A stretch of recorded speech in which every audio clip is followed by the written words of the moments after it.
দর্শক, ত্রয়োদশ জাতীয় সংসদ নির্বাচন ও গণভোট নিয়ে জাতির উদ্দেশ্যে ভাষণ দিচ্ছেন প্রধান উপদেষ্টা ডক্টর মোহাম্মদ ইউনূস। আমরা সরাসরি চলে যাচ্ছি সেখানে। শান্তিপূর্ণ হয়েছে। মত আদর্শের পার্থক্য থাকা সত্ত্বেও রাজনৈতিক দলগুলো সংযম দেখিয়েছে। প্রার্থীরা দায়িত্বশীল আচরণ করেছেন এবং সাধারণ মানুষ সচেতন থেকেছেন।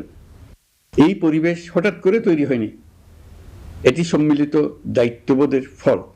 এজন্য আমি আন্তরিক ধন্যবাদ জানাই দেশের সকল রাজনৈতিক দল, প্রতিদ্বন্দ্বী প্রার্থী, ভোটার, নির্বাচন কমিশন, নাগরিক সমাজের প্রতিনিধিবৃন্দ, গণমাধ্যম কর্মী এবং নির্বাচনের সাথে সংশ্লিষ্ট সকল আইনশৃঙ্খলা বাহিনী ও প্রশাসনের প্রতিটি সদস্যকে।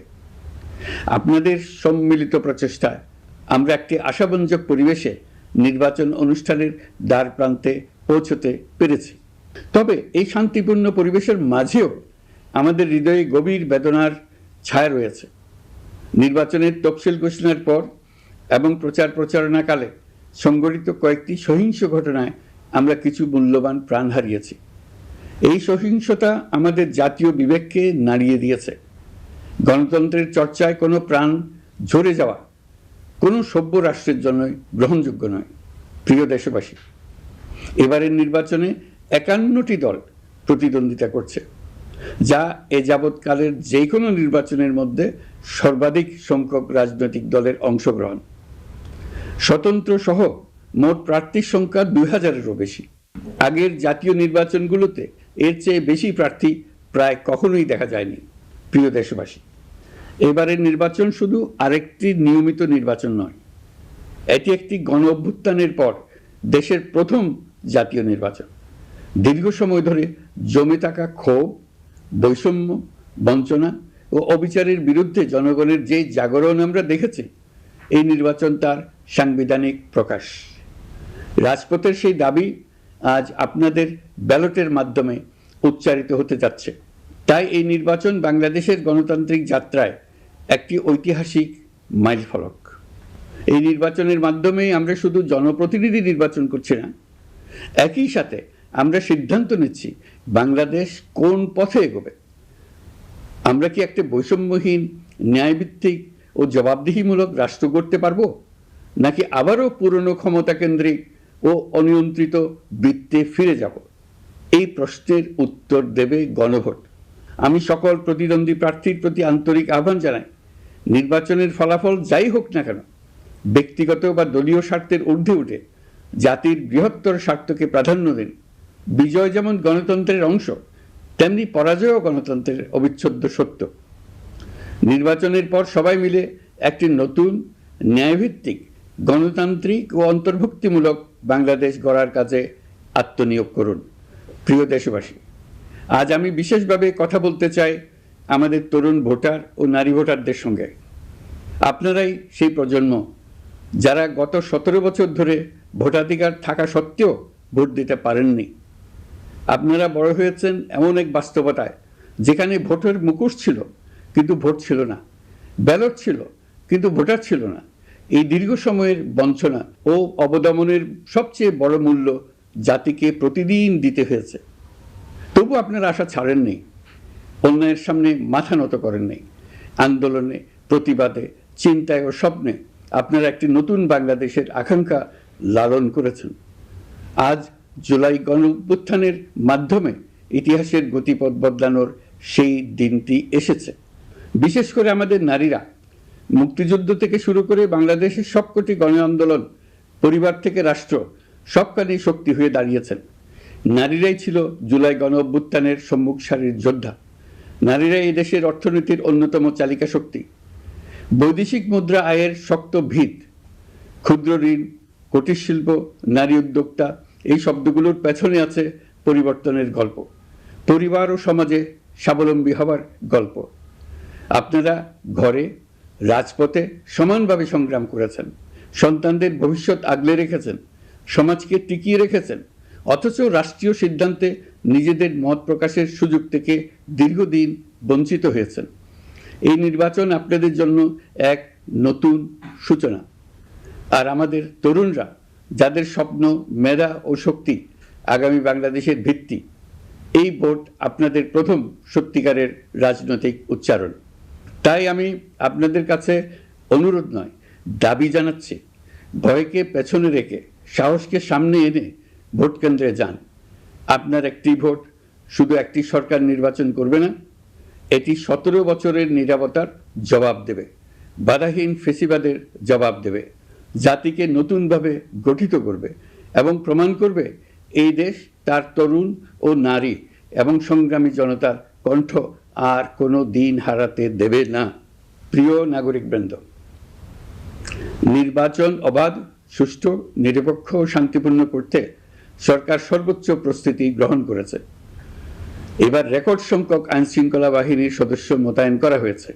পাশাপাশি ম্যাজিস্ট্রেসি ক্ষমতা সম্পন্ন সশস্ত্র বাহিনীর সদস্যদেরও ব্যাপকভাবে দায়িত্বে রাখা হয়েছে, যাতে যে কোনো ধরনের বিশৃঙ্খলা বা সহিংসতা দ্রুত ও কঠোরভাবে প্রতিহত করা যায়।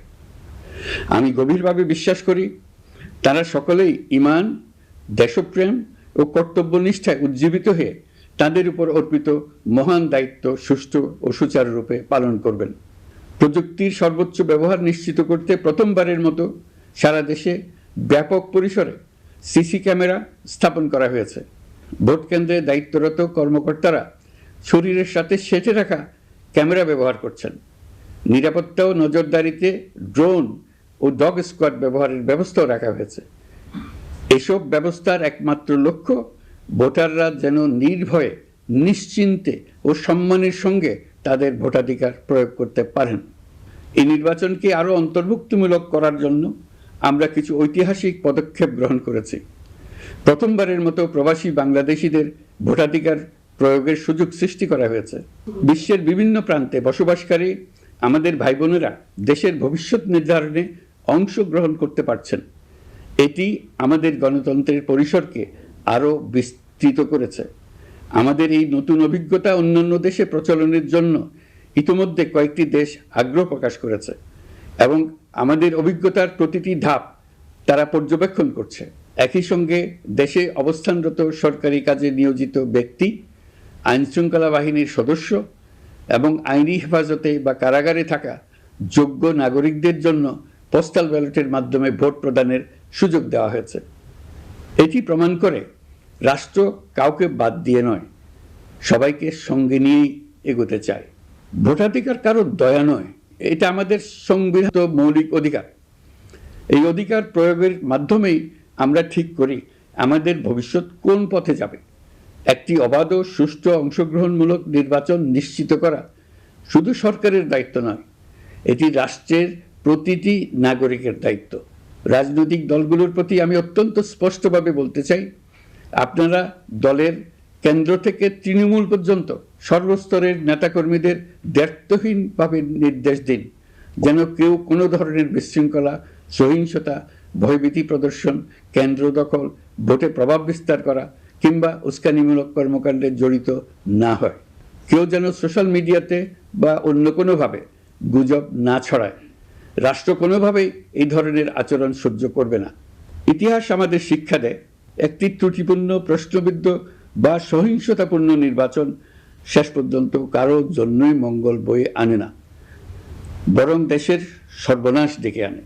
যারা জনগণের মতামত উপেক্ষা করে শক্তি ও অনিয়মের মাধ্যমে ক্ষমতায় থাকতে চেয়েছে, তারা সবাই শেষ পর্যন্ত জনগণের আদালতে কঠিন জবাবদিহিতার মুখোমুখি হয়েছে।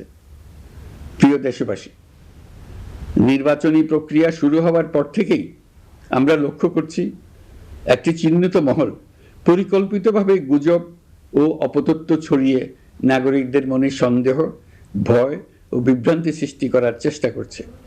তাদের উদ্দেশ্য একটাই, নির্বাচনের শান্তিপূর্ণ পরিবেশ নষ্ট করা, জনগণের আস্থাকে দুর্বল করা।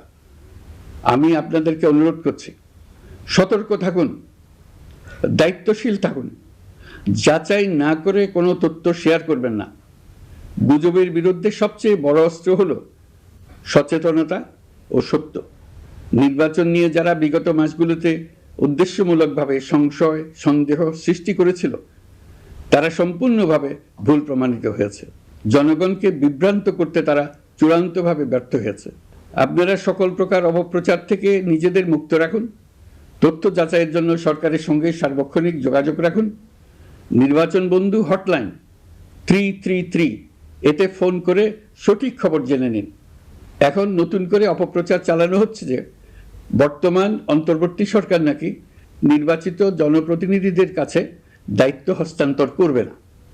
এটা সম্পূর্ণ ভিত্তিহীন ও পরিকল্পিত অপপ্রচার, যার একমাত্র উদ্দেশ্য হলো আমাদের গণতান্ত্রিক উত্তরণে বিঘ্ন সৃষ্টি করা। আপনারা নিশ্চিত থাকুন, নির্বাচনে বিজয়ী জনপ্রতিনিধিদের কাছে দ্রুততম সময়ে ক্ষমতা হস্তান্তর করে অন্তর্বর্তীকালীন সরকার তার দায়িত্ব সমাপ্ত করবে। প্রিয় দেশবাসী, আমরা একটি ঐতিহাসিক নির্বাচন থেকে মাত্র কয়েক ঘন্টা দূরে। 24-এর গণ অভ্যুত্থান আমাদের এই সুযোগ এনে দিয়েছে। যখন আমরা ভেবেছিলাম আরেকটি প্রহসনের নির্বাচনের জন্য আমাদেরকে অপেক্ষা করতে হবে আরো 5 বছর, তখনই আমাদের সন্তানরা হুঙ্কার দিয়ে ভেঙে ফেলেছে গোলামের জিঞ্জির। সহস্রাধিক প্রাণের বিনিময়ে আজকের এই দিনটি আমরা পেয়েছি। অভ্যুত্থানের দিনগুলো এখনো আমাদের স্মৃতিতে টাটকা। দেয়ালের লিখনগুলো এখনো সারা দেশের দেয়ালে দেয়ালে জ্বলজ্বল করছে। দেয়ালে দেয়ালে স্কুল, কলেজ, মাদ্রাসা, বিশ্ববিদ্যালয়ের শিক্ষার্থীরা গ্রাফিতির মাধ্যমে লিখেছিল তাদের মনের কথাগুলো। সেখানে তারা বলেছে পরিবর্তনের কথা, সংস্কারের